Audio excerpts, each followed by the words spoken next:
नाजरीन, यहाँ पे पाकिस्तान डेमोक्रेटिक मूवमेंट का इंतहाई अहम इजलास हुआ है।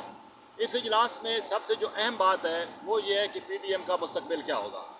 आसिफ अली जरदारी ने जो खिताब किया इस इजलास से, उसमें मुस्तकबिल की जो सिमत है उसका तयन कर दिया है। आसिफ अली जरदारी ने वादे के तौर पर कहा है कि मियां नवाज शरीफ को वतन वापस आना होगा। उन्होंने कहा कि असम्बलियों से पीपल्स पार्टी मुस्ताफ़ी नहीं होगी, पार्लियामेंट के अंदर रहकर जदोजहद करेगी। उनका ये भी कहना था कि अगर असम्बलियों से मुस्ताफ़ी हो गए तो उसका फ़ायदा वज़ीर-ए-आज़म इमरान खान और एस्टेब्लिशमेंट को होगा। जरदारी ने एक और जो अहम बात की है, उन्होंने कहा कि 14 साल उन्होंने जेल में गुजारे, हम दोबारा जेल जाने के लिए तैयार हैं, लेकिन शर्त यह है कि मियां नवाज शरीफ वतन वापस आएँ। जमहूरी जदोजहद के लिए ये चाहिए कि तमाम क़यादत इकट्ठी हो, यकसू हो और मिलकर इस इशू को आगे बढ़ाया जाए। आसिफ अली जरदारी ने यकीनी तौर पर ये जो बात की है वो सेनेट के इलेक्शन को और उसके नताइज को मद्देनज़र रख कर किया है।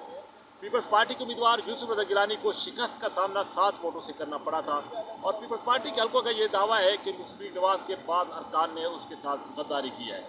PDM का ये जो इजलास हुआ, इसमें इस मुस्तकबिल भी इस इत्तेहाद का इस इजलास पे मुनहसर था। मुस्लिम लीग नवाज बार बार ये कह रही है कि लॉन्ग मार्च भी हो और इस्तीफे भी दिए जाएँ, लेकिन जरदारी ने जब ये शर्त रखी है तो यकीनी तौर पर मुस्लिम लीग नवाज अब दिफाई पोजीशन में चली गई है। मौलाना फजल रहमान और मुस्लिम नवाज के लिए अब सोचने का मकाम है कि मुस्तकबिल में उनकी हिकमत अमली क्या होगी, क्योंकि जरदारी साहब ने एक और जो बात की है, उन्होंने कहा कि ऐसे फैसले ना किए जाएँ जिसकी वजह से PDM की राहें जुदा हो जाएँ। अब ये इत्तेहाद इंतहाई ख़तरात से दो चार है। अगरचे ये बात तो होगी कि PDM मुस्तहकम है, मजबूत है, मुतहद है, लेकिन अब ये फैसला हो चुका है कि PDM के दरमियान दरारें पड़ चुकी हैं और पीपल्स पार्टी किसी भी सूरत असम्बलियों को नहीं छोड़ेगी। जबकि मुस्लिम लीग नवाज की ये कोशिश है कि असम्बली से रुखसत होकर हुकूमत पर दबाव बढ़ाया जाए। ये जो भी इस वक्त PDM के प्लेटफॉर्म पर इक़दामात हो रहे हैं, उनका फ़ायदा हुक्मरान जमात को हो रहा है।